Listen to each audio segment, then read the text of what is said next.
Hello दोस्तों, स्वागत है आप सभी लोगों को मेरे इस यूट्यूब चैनल में। आज हम आपसे बात करने वाले हैं मटेरियल सेफ्टी डाटा शीट। तो क्या होता है material safety data sheet? Material safety data sheet आइए आज हम जानते हैं। किसी भी फार्मास्यूटिकल कंपनी में जब वो एक मैन्युफैक्चरिंग करता है किसी ड्रग्स का, तो उसे ये मटेरियल सेफ्टी डाटा शीट रखना ज़रूरी होता है। ये मटेरियल सेफ्टी डाटा शीट तब काम आता है जब कोई कर्मचारी या उसका हेल्पर काम करते वक्त अनकॉन्शियस होकर गिर जाता है।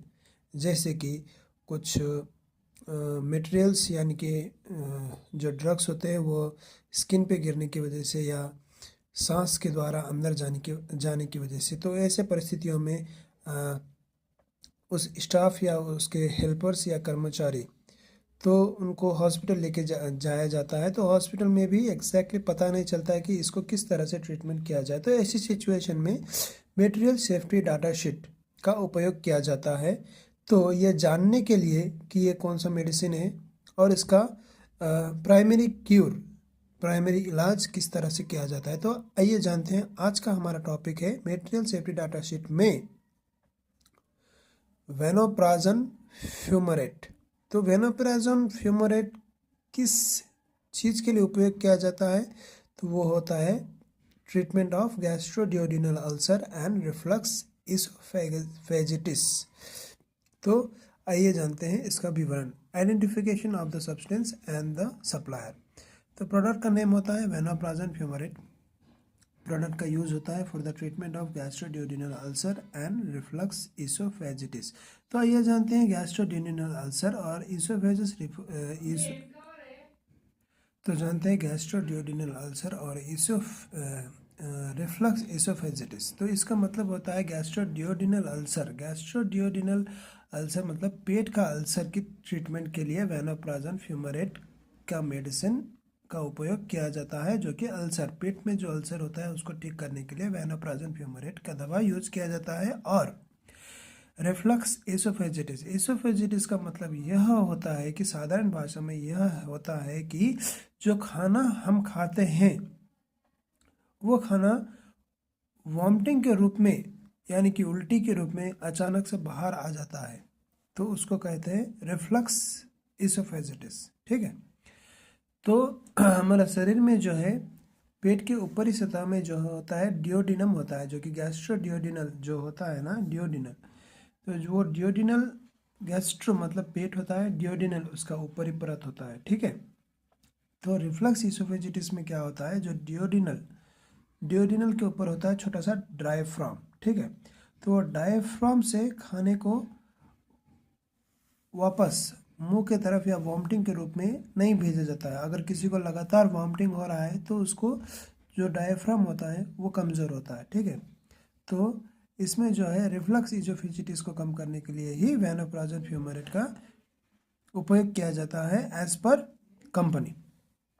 तो इसका बहुत सारे दूसरे भी उपयोग हो सकता है, मगर मेन उपयोग तो ये होता है कि गैस्ट्रोड्यूोडेनल अल्सर और रिफ्लक्स इसोफेजिटिस के लिए काम में लाया जाता है। और डॉक्टर के तजुर्बे के हिसाब से, एक्सपीरियंस के हिसाब से वेनोप्राजन फ्यूमरेट को और भी शायद दूसरी चीज़ों में उपयोग किया जाता है। आइए जानते हैं इसका और डीपली हजार्डस आइडेंटिफिकेशन। जो वेनोप्राजन फ्यूमरेट जो मैन्युफैक्चरिंग होते रहता है उसमें हजार्डस आइडेंटिफिकेशन क्या होता है, आइए जानते हैं। तो क्लासिफिकेशन ऑफ द सब्सटेंस रहता है GHS classification according to the 29 CFR। वो कुछ 29 CFR, ये कुछ रूल्स रेगुलेशन OSHAHCS जो होता है, ये कुछ रूल्स और रेगुलेशन होता है जो कि फार्मास्यूटिकल कंपनी को हायर अथॉरिटी की तरफ से मिला होता है। तो इसमें क्या दिया होता है, एक्यूट टॉक्सिसिटी, ओरल टॉक्सिसिटी वगैरह दिया गया है। H302 हजार्डस स्टेटमेंट में भी हार्मफुल इफ सॉलर्स। तो इसमें एक हजार्डस स्टेटमेंट दिया गया है जिसमें कि अगर पीने से हार्मफुल हो सकता है। पिक्टोग्राम, तो ये एक साइन है जो कि हिंदी में पूर्ण विराम के रूप में दिया जाना जाता है, मगर इस साइन, पिक्टोग्राम के साइन के अनुसार ये कुछ हार्मफुल का निशानी है। Sign of the word warning.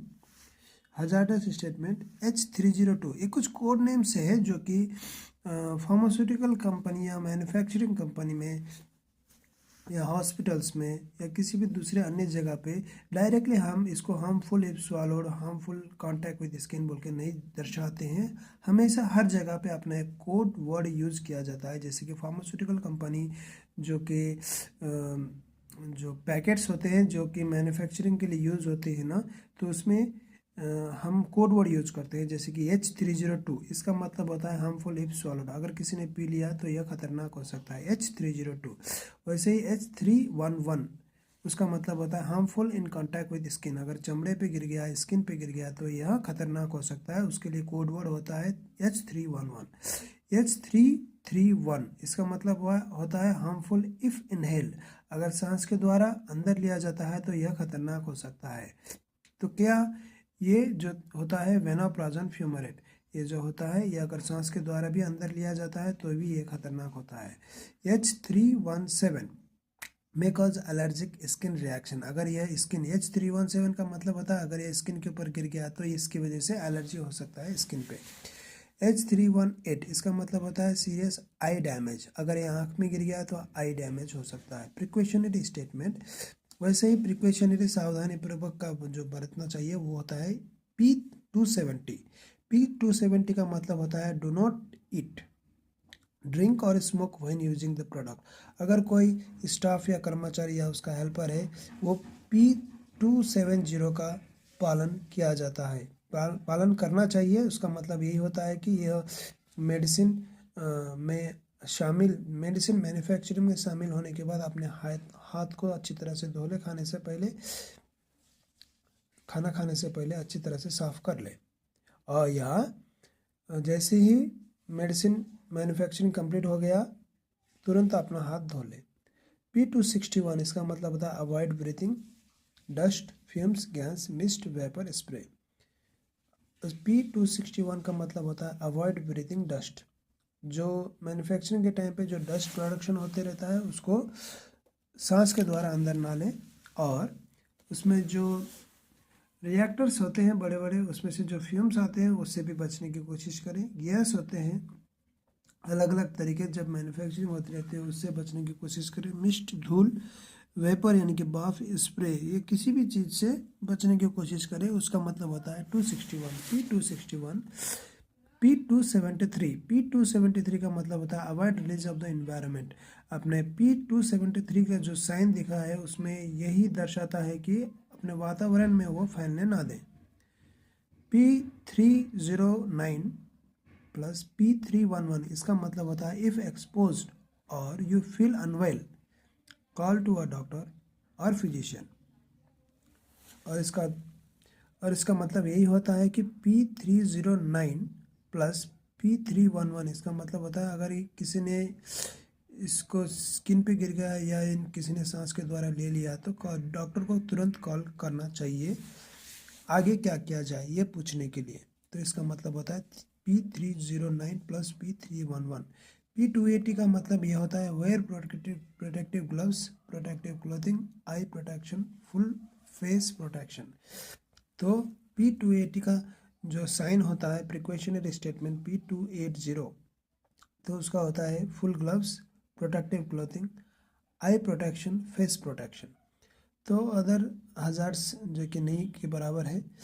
तो कंपोजिशन क्या है, composition information of the ingredient, तो यह है सिनोनिम्स जो कि IUPAC इंटरनेशनल यूनियन जैसे कि IUPAC के नेम से दर्शाता है। 152 fluorophenyl, 1 pyridin, 3 yl sulfonyl, 1H pyrrol, 3 yl N methyl methanamine monofumarate.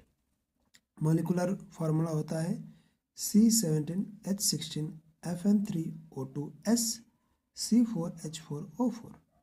Molecular weight 461.46। ये तो हो गया विवरण। आइए जानते हैं अगर किसी कर्मचारी या उसके हेल्पर्स ने अगर इस मेडिसिन को इनहेल कर लिया या उसके स्किन पे गिर गया तो इसका फर्स्ट एड मेजर क्या होता है। तो यही तो यही एक वजह है जिसकी वजह से किसी कर्मचारी या उसका स्टाफ अगर मैन्युफैक्चरिंग के दौरान हॉस्पिटल पहुंचाया जाता है तो डॉक्टर सबसे पहले पूछता है कि पेशेंट को कहाँ से लेके आए हैं। तो वो कोई कहेंगे कि फार्मास्यूटिकल कंपनी से लेके आए हैं, तो डॉक्टर यही पूछता है कि मटेरियल सेफ्टी डाटा शीट कहाँ है। ठीक है, इसका मतलब यही है कि मटेरियल सेफ्टी डाटा शीट, इससे दो हेल्प मिलता है। एक तो होता है डॉक्टर को पहचानने में कि इसका किस तरह से इलाज किया जाए, और दूसरा ये होता है कि फर्स्ट एड ट्रीटमेंट किस तरह से मेजर किया जाए दूसरे कर्मचारियों को देख के उसको फर्स्ट एड में रिलीफ देने के लिए। तो यहाँ पे दिया गया है first aid measurement. If inhaled, अगर किसी ने श्वास के द्वारा लिया गया है तो remove to fresh air. If not breathing, give artificial respiration और give oxygen by train person, get immediate medical attention. दूसरा दिया गया है in case of skin contact, अगर स्किन पे लग गया तो immediately wash skin with soap और plenty of water for at least 15 minute, remove contaminated clothing, get medical attention if symptoms occur, wash cloth before reuse. तो इफ़ इनहेल, अगर किसी ने श्वास के द्वारा लिया गया है तो यही है कि सबसे पहले उसको खुली हवा में लेके जाए। अगर सांस नहीं ले रहा है तो सांस देने की कोशिश करें। आर्टिफिशियल रेस्पिरेशन, आर्टिफिशियल रेस्पिरेशन होता है ऑक्सीजन जो होता है ऑक्सीजन मास्क वो लगा दिया जाए उसको, और ऑक्सीजन प्रोवाइड किया जाए किसी ट्रेन पर्सन के द्वारा ही। जूनियर पर्सन इसमें शामिल ना हो, इससे व्यक्ति की जान जा सकती है। In case of skin contact, अगर किसी के स्किन पे गिर गया तो immediately wash skin with soap and plenty of water for at least 15 minute तक इमीडिएटली वॉश किया जाए स्किन को। तो उसके शरीर से उसके कपड़े को हटा दिया जाए जिसमें कि वो और उसमें ऑब्जर्प्शन ना करे, स्किन में ऑब्जर्प्शन ना करे। Get medical attention if symptoms occur, अगर उसमें से कुछ और सिम्टम्स दिखने लगे जैसे कि व्यक्ति अनकॉन्शियस होना, वॉमिटिंग होना, आँख घूमना, ऐसे कुछ बेहोशी की हालत होना, तो ऐसी सिचुएशन में उसको तुरंत हॉस्पिटल लिया जाए। वॉश क्लॉथ बिफोर रीयूज, अगर दोबारा कपड़े पहनना है तो उस कपड़े को पानी में धो लिया जाए या साफ़ किया जाए। तो इन केस ऑफ आई कांटेक्ट, अगर आँख में गिर गया तो क्या करना है। वो मटेरियल जो प्रोडक्शन हो रहा है वेनोप्राजन फ्यूमरेट, तो अगर वो आँख में गिर गया है तो क्या करना है। Hold eyelid apart and flush eye with plenty of water for at least 15 minutes. Have eye examined and tested by medical personnel. तो आँख में गिर गया है तो वही है कि आँख में पानी मारो 15 मिनट तक, उसके बाद आई स्पेशलिस्ट को बताओ। इफ swallowed, अगर किसी ने निगल लिया पूरा का पूरा तो क्या करना है। Wash out mouth with water, provide personal is conscious, never give anything by mouth to an unconscious person, get medical attention, do not induce vomiting unless directed to do so by medical personnel। तो उसके बाद अगर fire fighting measures, इसका मतलब ये होता है कि अगर मैन्युफैक्चरिंग हो रहा है रिएक्टर्स के ऊपर और अचानक किसी वेपर लीकेज ना होने की वजह से, गैस बाहर ना निकलने की वजह से प्रेशर कुकर की तरह अगर वो फट जाए या आग लग गए, तो ऐसी सिचुएशन में क्या करना है। एक्सटिंग्विशिंग मीडिया जैसे कि use carbon dioxide, dry chemical और वाटर स्प्रे। तो आग बुझाने के लिए भी कई तरह का मार्केट में एक्सटिंग्विशर कहते हैं इसे। तो यह जो होता है आग बुझाने के लिए कई तरह के होते हैं, उसमें भी तो अगर ऐसे वेनोप्राजन फ्यूमरेट में मैन्युफैक्चरिंग करते वक्त अगर रिएक्टर में आग लग गया, किसी भी चीज़ में आग लग गया तो या आग पकड़ लिया, तो ऐसी सिचुएशन में use carbon dioxide extinguisher, dry chemical extinguisher और वाटर स्प्रे का ही यूज़ किया जाता है। Fire explosion hazard, fine particles such as dust and mist में फ्यूल फायर्स और explosion. Hazardous composition product, emit toxic fumes of carbon monoxide, carbon dioxide और nitrogen oxide. ये एक जहरीला गैस है जो कि आग जब ब्लास्ट होता है तो वो आग में भी और आग के धुआं में भी शामिल होता है, जैसे कि कार्बन मोनोऑक्साइड, कार्बन डाइऑक्साइड और nitrogen oxides. Accidental release measures, तो ये देखेंगे personal precaution. Personal involve in clean up should wear appropriate personal protective equipment, minimise explosion. Accidental release measures, personal precaution. Personal precaution के लिए सबसे पहले आपको personal involvement clean up should wear appropriate personal protective equipments, minimise explosion. Environmental precaution में place waste in appropriate level, seal container for disposal, care should be taken to avoid environmental release. तो जब किसी medicine का production होता है तो उसमें production के साथ साथ वेस्टेज भी बाहर निकलता है, तो ऐसे वेस्टेज को एनवायरनमेंट में रिलीज नहीं होने देना चाहिए। उसके लिए पूरे के पूरे फार्मास्यूटिकल कंपनी में सेफ्टी डिपार्टमेंट होता है, तो ZLD सेफ्टी डिपार्टमेंट होता है। तो ये सेफ्टी डिपार्टमेंट वो जो वेस्टेज ऑफ फार्मास्यूटिकल्स के जो वेस्टेज होता है उसको जला के साल्ट के रूप में बनाते हैं, गरम करके साल्ट के रूप में वो जो वाटर होता है वेस्टेज वाटर, उसको जो साल्ट के रूप में प्रोडक्शन करते हैं तो उसको वेस्ट कर देते हैं। तो इसमें यही जानकारी दिया गया है कि जो भी वेस्टेज मैन्युफैक्चरिंग होता है उसको बाहर रिलीज नहीं करना चाहिए इन्वायरमेंट में। इसमें कि मिट्टी खराब होता है, सॉइल खराब होता है और इन्वायरमेंट खराब होता है। Method and material for contaminated and clean up. Measure for clean collecting. Contain the source of spill if it is safe to do so. Collect spill material by method that control dust generation. A damp cloth or filter vacuum should be used to clean spill of dry solid. Clean spill area thoroughly. Additional consideration for large spill, अगर ज़्यादा गिर गया तो कैसे साफ करना है। Non essential person should be evacuated from affected area, तो अगर अनयूज पर्सन जो भी रहते हैं उनको बाहर भेज देना चाहिए। Report emergency situation immediately. Clean up operation should only be undertaken by trained person. Handling and storage, precautionary for safe handling. Minimize dust generation, avoid breathing dust, avoid contact with eye, skin and clothing.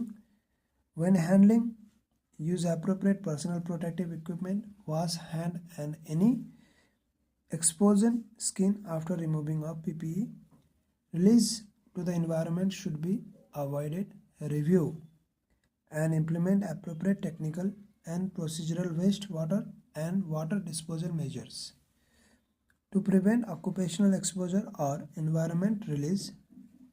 Potential point of process emission of this material to the atmosphere should be controlled with dust collector, HEPA filtration system or other equipment control. Condition for safe storage, तो इसमें मतलब होता है condition for safe storage. Preserve in well closed container and store at controlled room temperature, that is below 20 degrees Celsius and 25 degrees Celsius. Excursion and allow between 15 degrees Celsius and 30 degrees Celsius. Exposure control, personal protection.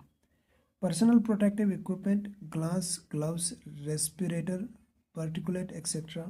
Respiratory precaution if the applicable occupational exposure limit OEL is exceed, where an appropriate respirator with a protection factor sufficient to control exposure to below the OEL. Hand protection, wear impervious glove to prevent skin contact. Eye protection, wear protective chemical safety goggle. Skin and body protection, wear impervious gloves to prevent skin contact. Consider use of disposable clothing where appropriate.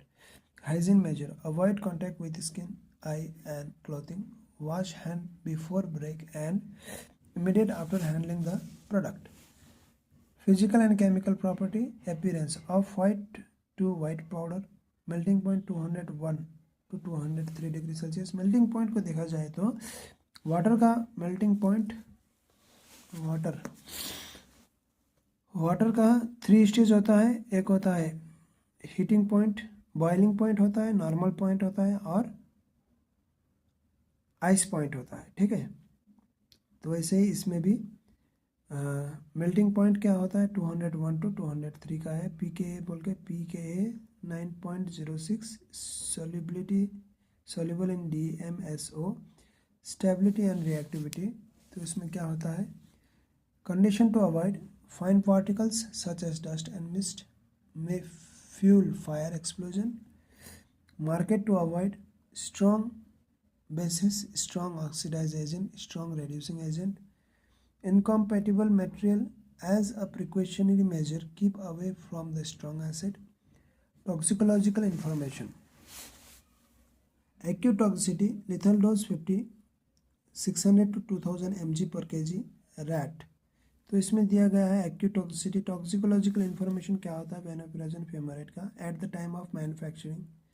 Lethal dose जो है 50, जो lethal dose दिया गया है 50 दिया गया है। इसमें जो है 600 टू 2000 mg पर kg को एक निर्देश किया गया है, जिसमें कि रैट जो मेल होता है उसके लिए 600 टू 2000 mg रैट मेल के लिए, और 200 टू 600 mg पर kg फीमेल के लिए, जो कि रैट फीमेल के लिए। To the best of our knowledge, the chemical, physical, and toxicological property have not been thoroughly investigated. Sulfa or sulfonamide are the class of antimicrobial to which some individual experience adverse immunological response or allergic reaction. Takui company assume this chemical has a potential to induce an allergic reaction in some individuals. To the best of our knowledge, the connection between the specific material and respiratory or skin sensitization has not been thoroughly investigated. Ecological information दिया गया है, जिसमें कि use proper storage, handling and disposal of prevent unintentional release into the environment. डिस्पोजल कंसिडरेशन दिया गया है। Waste treatment method product offer surplus and non recyclable product to the licensed disposable company. Contact a licensed professional waste disposal service to dispose of this material. Dissolve or mix the material with a combustion solvent and burn in a chemical incinerator equipped with a afterburn and scrubbed. Avoid disposal of material in drain and sewers. Waste material must be disposal of in accordance with the Directive or Waste 2008-98 EC as well as other natural and local regulation. Contaminated packaging, disposal of unused product. Transport information: इस तरह का जो medicine होता है उसके लिए transport का information होता है। नॉर्मल व्हीकल में ट्रांसपोर्ट नहीं किया जाता है। जो मेडिसिन होता है, जो मैन्युफैक्चरिंग मेडिसिन होता है, वो नॉर्मल व्हीकल में या कमर्शियल व्हीकल में ट्रांसफर नहीं होता है। उसके लिए not regulated or transport under USDOT, EUDAR, IATA और IMDG रेगुलेशन। अदर इन्फॉर्मेशन दिया गया है एच कोड के ऊपर, जो कि H302 harmful if swallow, H312 harmful in contact with skin, H332 harmful if inhale.